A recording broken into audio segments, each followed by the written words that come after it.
অনেকে বলে নবীদের মধ্যে ইউসুফ আলাইহিস সালাম বেশি সুন্দর ছিল, কিন্তু আমার নবীর চেয়ে বেশি সুন্দর। বিষ্ণু বলতেন আনা মালিহ ওয়া আখি ইউসুফুস সাবিহ, আমি হচ্ছি মালিহ, মিলহুন মানে লবণ, লবণ থেকে লাবণ্যময়ী।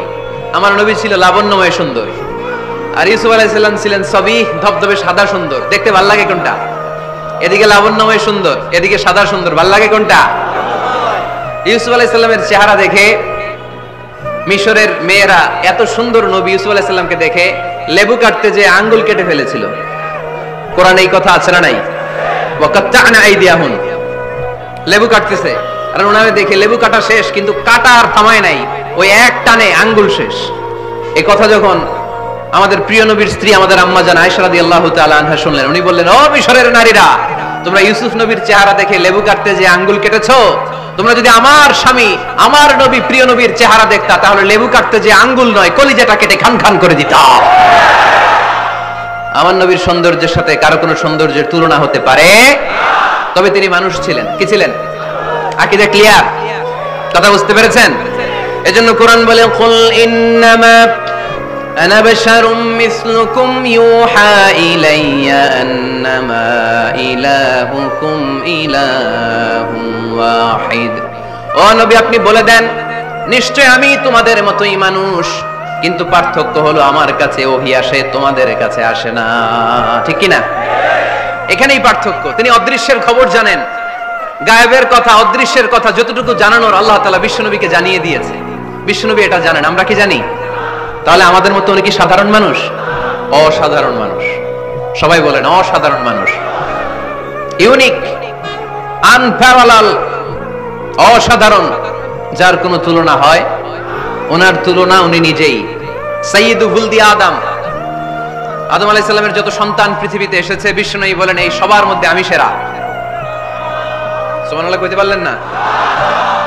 বিষ্ণু ঈসা ইসলাম বলেন, গোটা বিশ্বের মানুষকে আল্লাহ দুই ভাগ করলেন। কয় ভাগ? এক ভাগ জান্নাতি, এক ভাগ জাহান্নামী। আমারে জান্নাতীদের মধ্যে ফেললেন, জান্নাতীদেরকে বিভিন্ন দেশে ফেললেন, আমারে মক্কায় ফেললেন। মক্কাবাসীদেরকে অনেক বংশের মধ্যে ফেললেন, আমারে কুরাইশ বংশে ফেললেন। কুরাইশ বংশে অনেক খানদান আছে, আমারে হাশিমি খানদানে ফেললেন। হাশিমি খানদানে অনেক পরিবার আছে, আমারে শ্রেষ্ঠ পরিবারে ফেললেন। আনা খায়রুকুম নাফসা, আনা খায়রুকুম বাইতা, যে কোনো ক্রাইটেরিয়ায় হোক, মানদণ্ডে হোক, গোটা বিশ্বের মধ্যে আমি সেরা। চিল্লায় বলেন ঠিক কি না? ওয়ালা ফখর। কিন্তু এজন্য আমি অহংকার করি? বিশ্বনবীর মনে কোনো অহংকার ছিল? তিনি মানুষ ছিলেন, অসাধারণ মানুষ। তিনি মানব, কিন্তু মহামানব। সুবহানাল্লাহ পড়ে। নবীরে চিনতেছেন? নবীরে চিনতে পারতেছেন? বুঝতে পারতেছেন? কষ্ট হচ্ছে না তো? জিমায় পড়লেন মনে হয়? কষ্ট হচ্ছে? কষ্ট হইলে বললেন। তাহলে প্রথম পরিচয়, প্রথম পরিচয় তিনি রাসূলুল্লাহ। ঠিক কিনা? তিনি রাসূল ছিলেন। দ্বিতীয় পরিচয় শেষ নবী। 3 নাম্বার পরিচয় তিনি মানুষ ছিলেন। কি ছিলেন? অসাধারণ মানুষ। 4 নাম্বার পরিচয়, আমার নবী কখনো মন গড়া কিছু বলতেন না। খেয়াল করে শুনবেন, আমার নবী মন গড়া কিছু বলতেন? ওনারে সব শিখাই দিত কে? ওনার শিক্ষক কে? পৃথিবীর কোন মানুষের কাছে উনি পড়ছেন? ওনার লেখাপড়া করা লাগে? আরে লেখাপড়া করা লাগে তো আমাদের, আমাদের লেখা লাগে, আমাদের পড়া লাগে। নবীর লেখা লাগে না, নবীর পড়া লাগে না, কারণ নবী আমাদের মতো সাধারণ না, তিনি অসাধারণ মানুষ। চিল্লায় বলো ঠিক কি না? কোন শিক্ষকের কাছে উনি যান নাই, কোন উস্তাদের পদপ্রান্তে যে বসেন নাই উস্তাদ বলে, কারণ ওনার উস্তাদ একজন। চিল্লায় বলেন তিনি কে? তিনি মন গড়া কিছু বলেন না। He was guided by revelation, by ওয়াহি। তিনি ওহী দ্বারা পথ প্রদর্শিত হয়ে কথা বলেন। না জানলে চুপ থাকেন। আমাদের একটা বদ অভ্যাস, না জানলেও আমরা বলি, আছে না নাই? আমি জানি না, এটা বলতে এত লজ্জা লাগে আমাদের, এত লজ্জা লাগে, এত লজ্জা লাগে। এখন থেকে এটা প্র্যাকটিস করবেন, বলবেন যে আমি জানি না। আসলেই তো আমি জানি না। আমি কি জানি? জানে তো একজন, তিনি কে? আমি জানি, আমার চেয়ে বড় কেউ নাই, এটা বললেই খবর আছে। এরকম বলে শয়তান। এরকম বলে কে? মুসা আলাইহিস সালাম ওয়াজ করতেছিলেন উম্মতের মাঝখানে। এক উম্মত দাঁড়ায় বলে, ইয়া নবী আল্লাহ, মান আ'লামু ফিল আরদ। হে নবী মুসা, একটা প্রশ্ন। কি প্রশ্ন? আপনি বলেন তো বর্তমান পৃথিবীতে সবচেয়ে বড় জ্ঞানী কে? এই স্টপ। আপনি বলেন তো সবচেয়ে বড় জ্ঞানী কে? মুসা আলাইহিস সালাম বলে আমি। মুসা আলাইহিস সালাম কি বললেন? আসলে ভুল বলেন নাই, কারণ যাকে আল্লাহ কোন এলাকার জন্য নবী বানিয়ে পাঠান তাকে তো ওই এলাকার সবচেয়ে বেশি জ্ঞান দিয়েই পাঠান, ঠিক কিনা? কিন্তু আল্লাহ চেয়েছেন মুসা আলাইহিস সালাম এইভাবে না বলে যদি এরকম বলতো আল্লাহু আলাম, আল্লাহ বেশি জ্ঞানী, তাহলে আল্লাহ বেশি খুশি হতেন। যখনই বললেন আমি, আল্লাহ ডেকে বললেন মুসা নো, তুমি সবচেয়ে বেশি বড় জ্ঞানী না। ইযহাব ইলা মাজমাইল বাহরাইন, দুই সাগরের মিলনস্থলে একটা জায়গা আছে, ওখানে আমার এক বান্দা আছে যে তোমার চাইতেও জ্ঞানী। ইসমুহু খাদির, তার নাম খাদির, যারা আমরা বাংলায় বলি খিজির, খিজির আলাইহিস সালাম বলি না, আসলে ওনার নাম কি? খাদির। খাদির মানে এভারগ্রিন, সবুজ। উনি কোন জায়গায় বসলে ওখানকার হলুদ ঘাসগুলো মুহূর্তে সবুজ হয়ে যেত। গাছপালা না জন্মালে ওদিক দিয়ে হাঁটলে সবুজ গাছপাতা জন্মাতে শুরু করত। তাই কখনো বলা যাবে না আমি সব জানি, সব জানে একজন, তিনি কে? আমার নবীর 4 নাম্বার পরিচয়, উনি মন গড়া কোনো কথা বলতে জানতেন। নবীরা মন গড়া কিছু বলে? কোন নবীর কথার সাথে কোনো বৈপরীত্য আছে? আপনারা এরকম কি শুনেছেন এক নবী বলছে আল্লাহ আছে, আরেক নবী এসে বলছে না আল্লাহ নাও থাকতে পারে? এমন কি কখনো হয়েছে কোন নবী এসে বলেছে আখিরাত আছে, আরেক নবী এসে বলেছে না আখিরাত নাও হইতে পারে? কথা কন। তার মানে নবীরা মন গড়া বলে না, ফলে নবীদের কথার বৈপরীত্য নাই। কিন্তু কবিদের কথার বৈপরীত্য আছে না নাই? দার্শনিকদের কথার অমিল আছে না নাই? এক দার্শনিক বলে মানুষ পেট সর্বস্ব জীব, মানুষের বড় সমস্যা পেট সমস্যা, এটা ঠিক হলে সব ঠিক। আরেক দার্শনিক এসে বলে না মানুষের সেক্স সমস্যা বড় সমস্যা, যৌন সমস্যা, এটা ঠিক করে দিলে সব ঠিক। আরেকজন এসে বলে না পেটও না যৌন সমস্যাও না, মানুষ আসলে মানুষই না, মানুষ হলো বান্দর। তাহলে দেখেন 3 দার্শনিক 3 কথা বলছে, ঠিক কিনা? কিন্তু পৃথিবীতে যে লক্ষাধিক নবী, একজনের কথার সাথে আরেকজনের কথার কোনো অমিল আছে? কারণ নবীরা দার্শনিকদের মতো মন মস্তিষ্ক প্রসূত মন গড়া কথা বলে না, তাদের কাছে কথাগুলো আসে একটা হেডকোয়ার্টার থেকে। হেডকোয়ার্টারটা কার? এজন্য আল্লাহ বলেন ওয়ামা ইয়ানতিকু আনিল হাওয়া ইন হুয়া ইল্লা ওয়াহয়ু ইউহা, আমার নবী মন গড়া কিছু বলেন না, আমার কাছ থেকে ওহী পেয়ে তারপরে তিনি মুখ খোলেন। সুবহানাল্লাহ পড়েন আওয়াজ করে। কোন নবীর ফলোয়ার আপনি? কার ফলোয়ার? সালমান খানের ফলোয়ার হয়ে কি খুশি, অমুকের সাথে সেলফি তুলে কিভাবে ফেসবুকে মারতেছে দুমায়া লাইক, আছে না নাই? একটা লাইক পাওয়ার জন্য কত সেলফি, এমনে ওমনে। কার ফলোয়ার তুমি? জেনে নাও তোমার হিরোকে। Know your hero, know your prophet. তোমার নবী কাছকে চিনে যাও। তুমি কার ফলোয়ার, তুমি কার ফ্যান, কে তোমার সেলিব্রিটি, জেনে যাও। মন গড়া কিছু বলতেন না, মন গড়া কখনো কিছু বলে নাই। মক্কায় ইহুদিরা এসে দল পাকালো, চল মুহাম্মদ কাছকে প্রশ্ন করে আটকায় দিব। কি প্রশ্ন করবি? ইহুদিরা বলে এমন প্রশ্ন জানা আছে এগুলোর কিছুই মুহাম্মদ জানে না।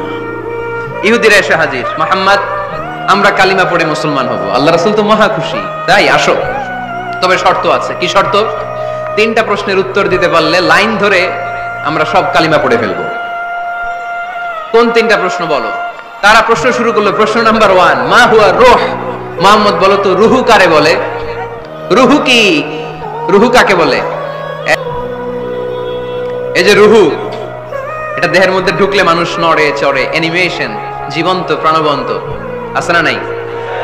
এটা যখন চলে যায় আর লড়ে আর নড়ে চড়ে। 2 কান্দে ছিল যে তোমার 2 জনা পাহারা, তোমারে একলা থুইয়া পালাইছে তাহারা, তোমার 8 কুঠুরি 9 দরজা বন্ধ এবার হলো রে হলো মুখে আল্লাহ রসুল সবে বলো, দুয়ারে আইসাছে পালকি নাই হরি গাও তোলো রে তোলো মুখে আল্লাহ রসুল সবে বলো, ও মুখে আল্লাহ রসুল সবে বলো, ঠিক কিনা? আমাদেরকে একলা ফেলে যখন রুহু চলে যায়, এটা কোনো নাড়াচাড়া নাই। ইহুদিরা বলল প্রথম প্রশ্ন রুহু কারে বলে বলো। 2 নাম্বার প্রশ্ন মানহুম আসহাবুল কাহাফ। আসহাবে কাহাফ সম্পর্কে কি জানো? কি জানো বলো। গুহাবাসী, গুহাবাসীদের সম্পর্কে কি জানো? অনেক আগে তারা এসেছিল পৃথিবীতে। 3 নাম্বার প্রশ্ন মান হুয়া যুলকারনাইন। যুলকারনাইন সম্পর্কে কি জানো বলো। প্রশ্ন কয়টা? প্রথম প্রশ্ন কি সম্পর্কে? রূহ। দ্বিতীয় প্রশ্ন আসহাবে কাহাফ। তৃতীয় প্রশ্ন যুলকারনাইন।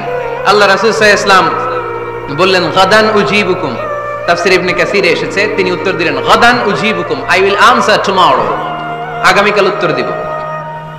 কারণ জানেন না তো কি করে বলবেন, আর না জানলে উনি বানায় কিছু বলেন?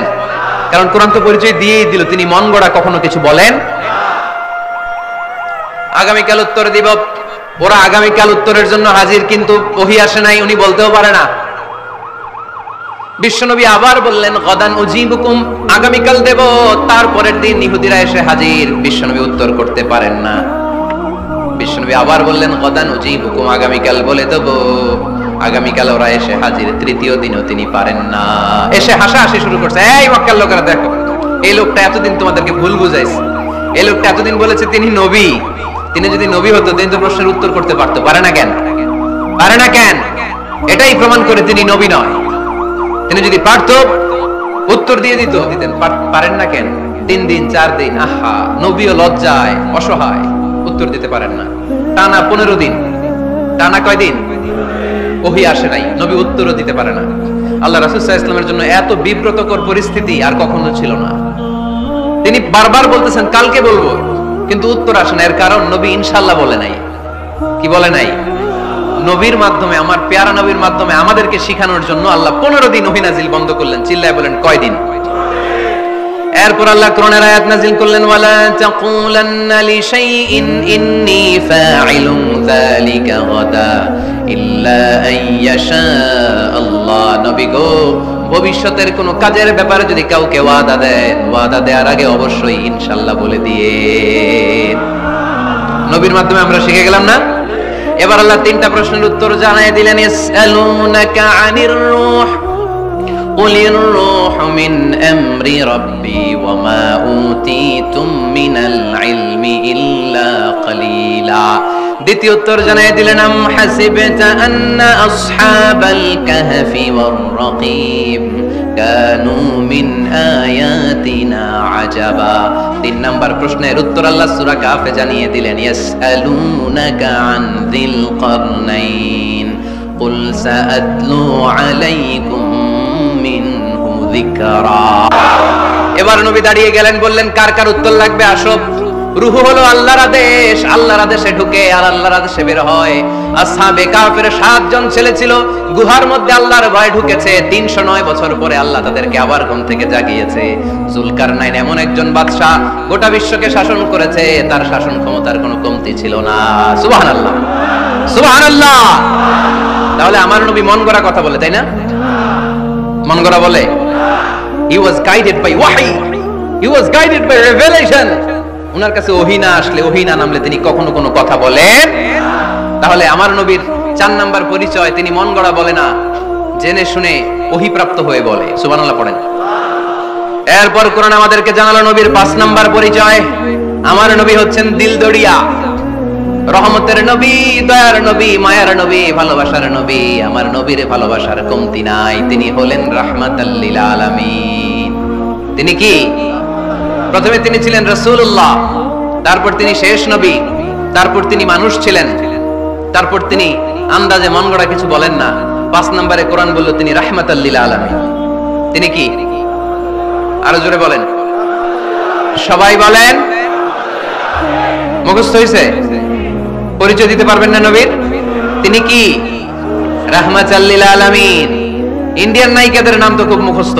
ক্যাটরিনা কাইফ, কি কঠিন নাম, আমার দাঁত ভেঙে যায়, পোলাপান কয়ে ফেলায়, ছোট্ট বাচ্চা। ক্যাটরিনা কাইফ, সালমান খান, আমির খান, অমিতাভ বচ্চন, কি কঠিন নাম, এগুলো মুখস্থ। রাহমাতাল লিল আলামিন বেরোয় না মুখ দিয়া। আওয়াজ করে বলেন রাহমাতাল লিল আলামিন। 5 নম্বরে কোরআন বিশ্বনবীর পরিচয় দিতে যে আমাদেরকে বলল, ওয়ামা আরসালনাকা ইল্লা রাহমাতাল লিল আলামিন। আয়াতটা পড়েন, ওয়ামা আরসালনাকা ইল্লা রাহমাতাল লিল আলামিন। নবী হে, আমি আপনাকে বিশ্ববাসীর জন্য রহমত করে প্রেরণ করেছি। আপনি গোটা বিশ্বের জন্য রহমত, রাহমাতাল লিল আলামিন, সমগ্র বিশ্ব জাতির জন্য রহমত। নাকি আল্লাহ বলছেন রাহমাতাল লিল মুসলিমিন, শুধু এই মুসলমানদের জন্য আপনি রহমত বলছেন? নাকি বলছেন রাহমাতাল লিল মুমিনিন, শুধু মুমিনদের জন্য রহমত? আল্লাহ কি বলছেন রাহমাতাল লিল মুসাল্লিন, শুধু এই মুসল্লিদের জন্য রহমত? আল্লাহ বলছেন কি?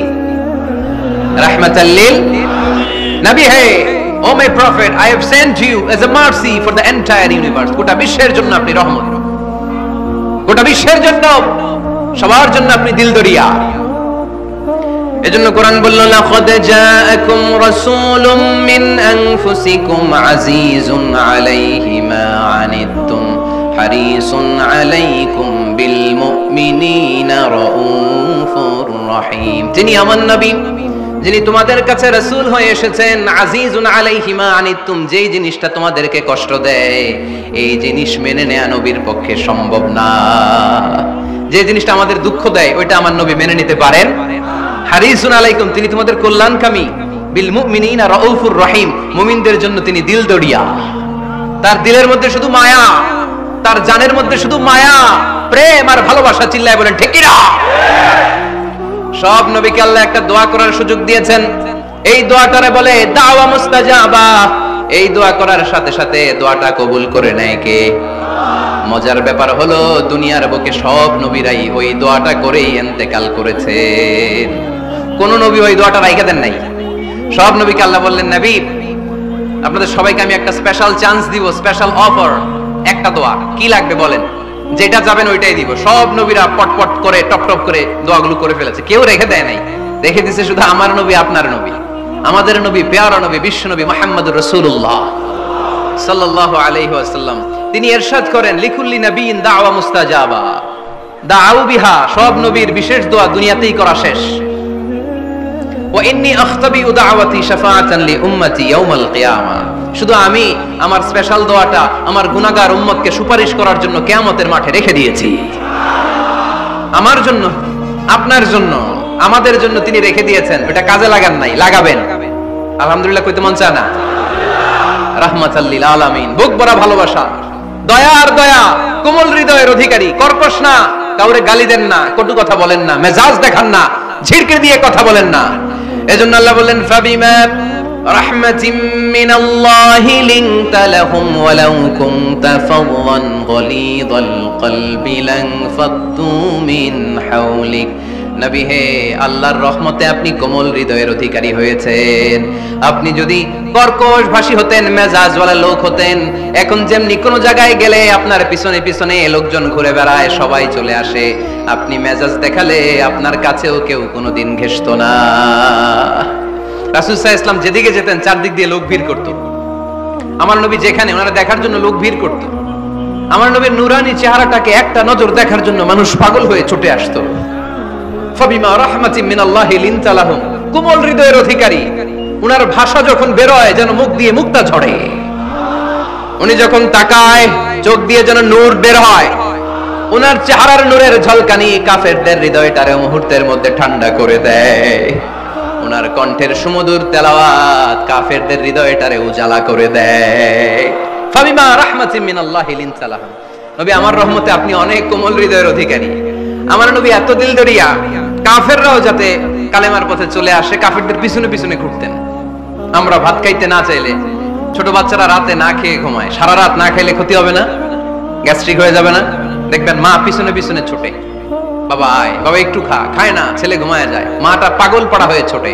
আমার নবীও মক্কায় একটা কাফেরের জন্য জাহান্নামের আগুনে না পড়ে ওদের জন্য পাগল হয়ে পিছনে পিছনে ছুটতেন, পিছনে পিছনে যেতেন।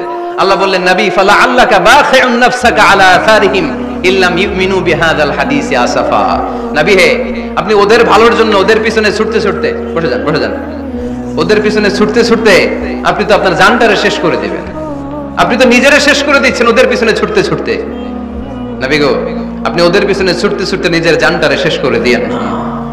রহমতের নবী, সবার জন্য হৃদয়ে ভালোবাসা আছে না নাই? আমরা মসজিদ নিয়ে ভাগাভাগি করি, করি না? হানাফি মসজিদ, আহলে হাদিসের ভাইরা আইলে কিল খাইবেন। আহলে হাদিস জামে মসজিদ, হানাফিরা ঢুকলে গুতায় বাইর করে দিবেন, আছে না নাই? কে বলছে আপনারা হানাফি মসজিদ বানাইতে? কে বলছে আপনারা আহলে হাদিস মসজিদ বানাতে? গোটা দুনিয়া যত মসজিদ আছে মসজিদগুলো কার? মসজিদে কাউরে বাধা দেওয়া যাবে না, খবরদার। সবাই এক, সবার জন্য বিশ্বনবীর হৃদয় দিলদরিয়া। আমরা হানাফি মসজিদে আহলে হাদিসদেরকে ঢুকতে দেই না, আহলে হাদিস মসজিদে হানাফিদেরকে ঢুকতে দেই না, আমিন আসতে বললে ঢুকতে দেই না, জোরে বললে ঢুকতে দেই না। বিশ্বনবী মসজিদে নববীতে খ্রিস্টানদেরকে নিয়ে বসে বসে কথা বলেছেন। ইহুদির লাশ দেখে আমার নবী দাঁড়িয়ে গিয়েছেন। আমরা মুসলমান একসাথে বসতে পারি না। রাহমাতাল লিল আলামিন।